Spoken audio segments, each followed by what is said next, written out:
All right, yo, what's going on today, guys? Good morning. So today, if you're an aspiring entrepreneur, I really want you to watch this video for people who are just trying to start out. I want to give you 5 high income skills right now that you should try to learn, okay? Or at least look into, find mentors in the space, because they're very high income skills that I've seen make hundreds of thousands of dollars a year, and they've also made me hundreds of thousands of dollars a year. So first things first is advertising, okay?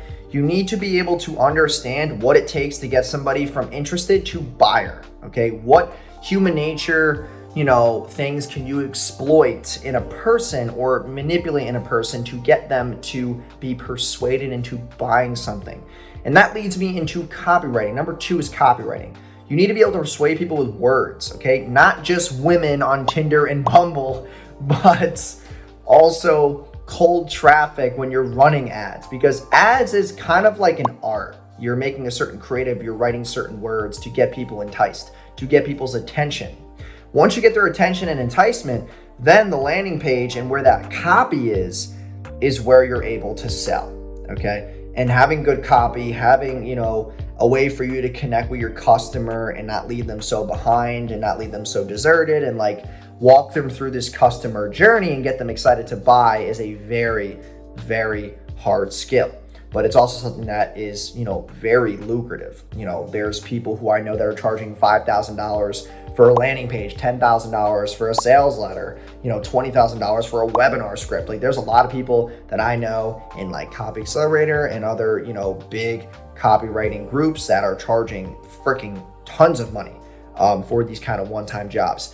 That leads me to number 3, which is email marketing or just email copywriting, which is the same thing as number 2, but you're simply just putting it in short form and sending daily emails for companies. So being able to manage email lists, send daily emails, and basically just drive more organic revenue to businesses by simply tapping into their people who have already bought. It's kind of it's pretty easy, honestly, email marketing, just because the biggest trick is just being relatable and sending more emails. It's kind of it's a pretty easy niche to get into. There's a lot of money in it just because there's a lot of companies who have email lists that don't, utilize them correctly, or don't have automations, or don't have abandoned cart sequences set up. A lot of things in email can make tons of money, and they can definitely justify a $3,000, $4,000, $5,000 a month retainer if you have a big enough of a list, and if the product's costly enough, you can churn tons of cash and you'll never get fired.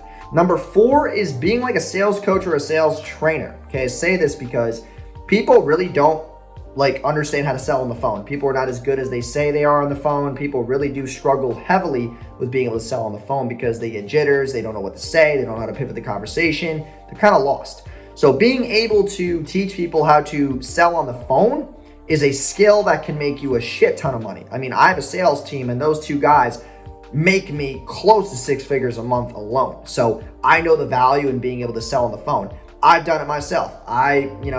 My biggest month ever in business, I almost sold $200,000 in 1 month, and most of it was almost on the phone. So being able to have that kind of skill set is definitely very underrated, because we think of just funnels and automations and selling things through a checkout the whole time. But little do we realize that we're going to make more money if we can sell on the phone, because that requires more of a high ticket approach. And then number 5 is definitely website building and branding. For companies that are already building tons of cash flow and they either want to pivot their brand, or they just simply want to establish some type of congruency in their brand, logos, color schemes, a website, all that kind of stuff.